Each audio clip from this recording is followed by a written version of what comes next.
Then I realised, that was the first time I realised, oh, it is completely relaxed. That's the thing that I spend hours trying to convince people, no, it's not a little bit of force, and if you're stronger, it won't help at all. It's like playing piano. The strength's not the thing that you're using.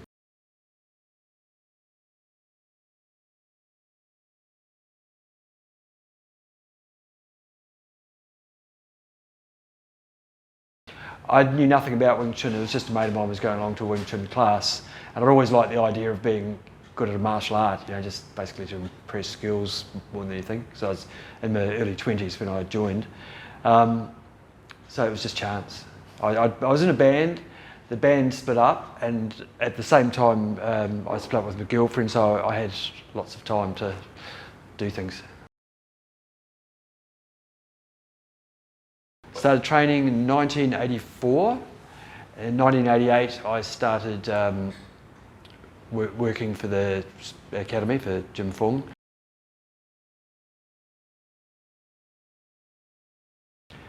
As soon as I got a little bit of skill at Wing Chun, like a lot of guys who get into martial arts, I seemed to manage to get into a few street fights, and I always justified it that, you know, I was defending myself or that person was wrong, which, you know, was the case. I never picked on anyone, but yeah, it was street fights was my experience of it. I had a few street fights over a few years.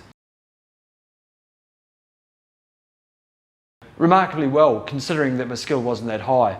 But what happens is that if someone's done a little bit, and at least he knows what to try to do, whereas someone who hasn't is sort of lost. And so you've got just a little bit of training, and you know, the Wing Chun training I'd done then had made me fit and strong, and I was young, so you know, the reflexes were quite sharp. So I had a couple of bad street fights. Well, I got one where I had a broken hand, which still shows now, the bone sticking through there, and a broken nose, and that. That was with 3 guys, and I won that, if you could call it a win. A few other incidents, but that was probably the most serious one. So I did 2 years running New South Wales, and then sort of got into conflict with CPG, got annoyed with him, and wanted to quit, and he offered me a job of going and managing down in South Australia, which I did, and that changed things first of all because Graham Kirshner was down there, and he was my first introduction to someone who could actually really do a martial art. Like, to me, he was like Superman. He came down to the academy and walked his way through all the instructors there and just didn't raise a sweat. And I can remember thinking, oh, actually, martial arts can do that. It can be like the movies, you know. So one thing I didn't have anything else to do, so I needed to have a job in martial arts, and I couldn't get along in New South Wales because I just had enough of CPG on my back. So running Adelaide I got Graham to train me.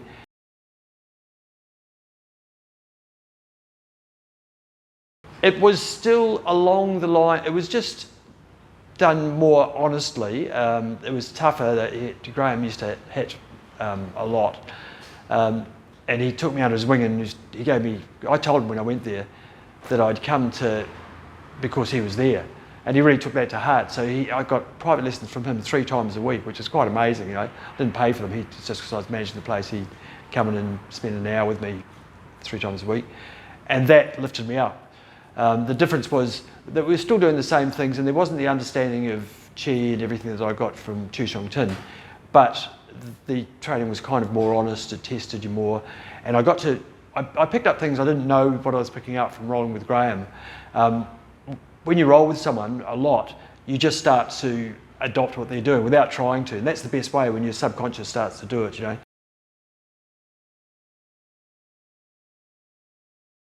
Graham took a group over. I'd just got married, and my son Kane had just been born. He was only a few months old, and my wife really kindly encouraged me to go over, my wife at the time, and we were over there for I think 3 weeks. It was fantastic. It was life-changing. There was about 6 of us. Seagull was teaching like from 11 in the morning till 11 at night, as far as I could tell. We'd come in, I think it was the early afternoon, and we'd spend 4 or 5 hours there just with him and the 6 of us, and he went through everything from start to finish. And for Graham, as a present before he went away, he collated all the movements that Siegel had been teaching us. Like, this is the first time I had someone teaching, doing what we call power generation, the stopping your hand and trying to move and then helping you to move the right way.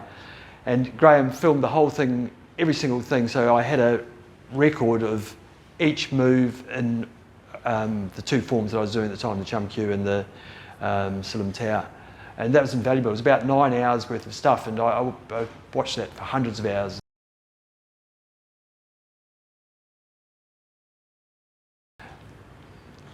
That was kind of like the second stage of what Siegel was doing. He was moving into doing more of power generation, doing more form stuff.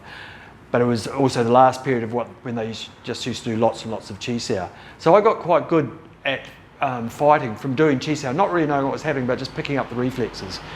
Chu Sheng Tin said, you develop the fighting reflexes of Wing Chun by doing Chi Sao. And that's really the point with it. You don't have a plan, you don't remember to do this, but you do this. It's like surfing. You don't remember if the board tips this way, I do that. You just keep your balance. And by doing hours and hours of Chi Sao, I could feel myself improving. The other big emphasis was that when we were doing the form stuff, and this kind of annoyed me because I'd been training for 8 years at the time, and I was doing, I don't know, Tan Sao, some of that, and I was trying to, it didn't work, and Chu Sheng Tin just reached over, grabbed my shoulder and did his magic thing, so put chi into it or pressed muscles so they relaxed. And I could feel things open up. And when I did the movement, I could feel the feet getting pushed down to the ground, which I hadn't felt until then. Before, my way of moving was that I would sort of brace like that and push off the ground at the person, so there was nothing extra going into the ground. I thought that was the whole thing, and I sort of, he doesn't speak English, but I, through the interpreter, I guess, said I could feel the weight going through my feet to the ground, and it moved. I could move people like that, and I thought that was it. And Siegel was unimpressed by that. He said, because I learned later that it's meant to bounce off your centre.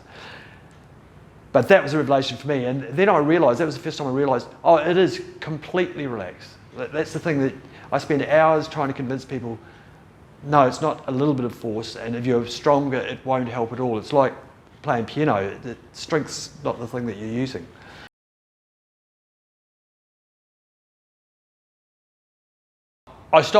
I realised that I shouldn't be pushing off the ground, but it took me about a decade before I did it. So I could do stuff, and something happens with the Chi Sao. I overheard at another time, Siv Jim was worried about the standard of the students in Australia compared to Hong Kong, and I felt that too. When I went to Hong Kong, thought it was quite good, and some kid about 14 holds up his bong sao, and I couldn't get it down, and then he wrenched mine down like nothing, So first thing was I had to understand that I didn't know much, and that was hard too. It's just hard for anyone as far as ego goes.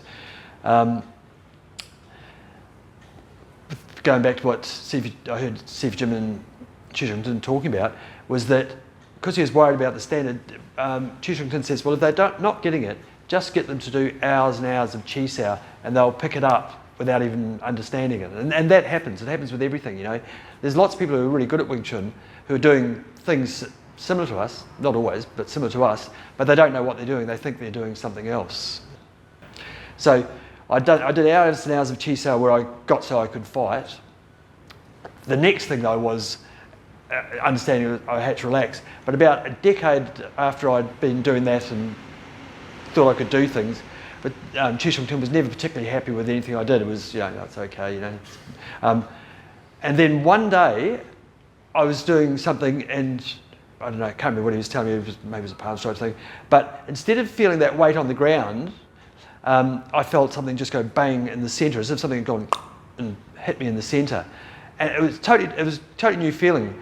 And when it happened, Siegel for the first time says, yes, yes, and was really exalted by it, and for once happy with me. It was a really different feeling. And then I realised that that's what happens, is your centre floats, the force comes in and bounces off the centre, so that you can move around. You're unimpeded by it because you're not actually even using the ground.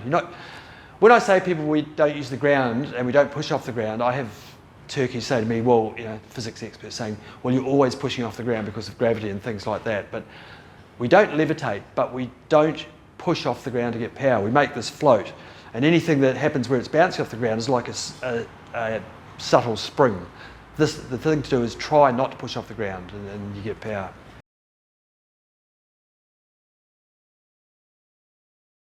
Early '92, I think it was, I moved to New Zealand.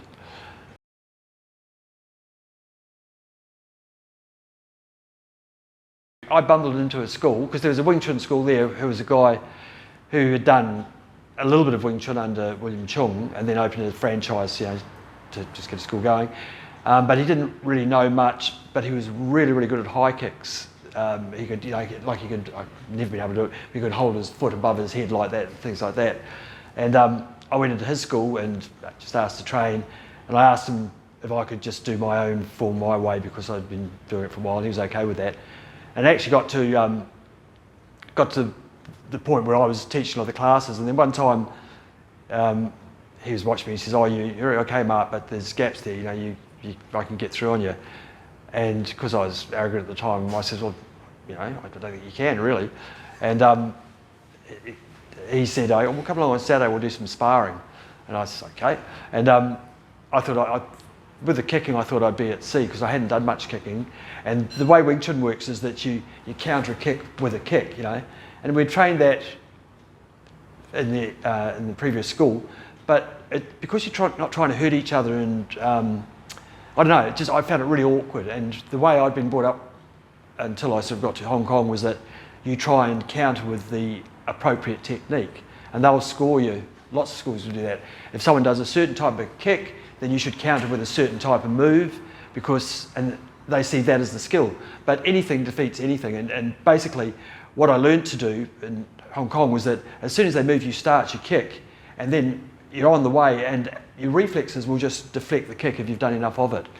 And to my amazement, I could handle this guy's kicks. And to his credit, after we'd had our spar, which got pretty torrid, he admitted, he says, "Yeah, no, you're right, Mark, I can't get it on you.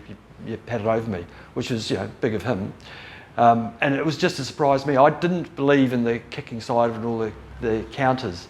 And I don't really train kicks much, but I got power and kicks from doing the stance, which was a surprise to me too. That's another story. But the stuff does work. What happens with the kicks is you just intercept the other guy's kicks the same as you do with the hands.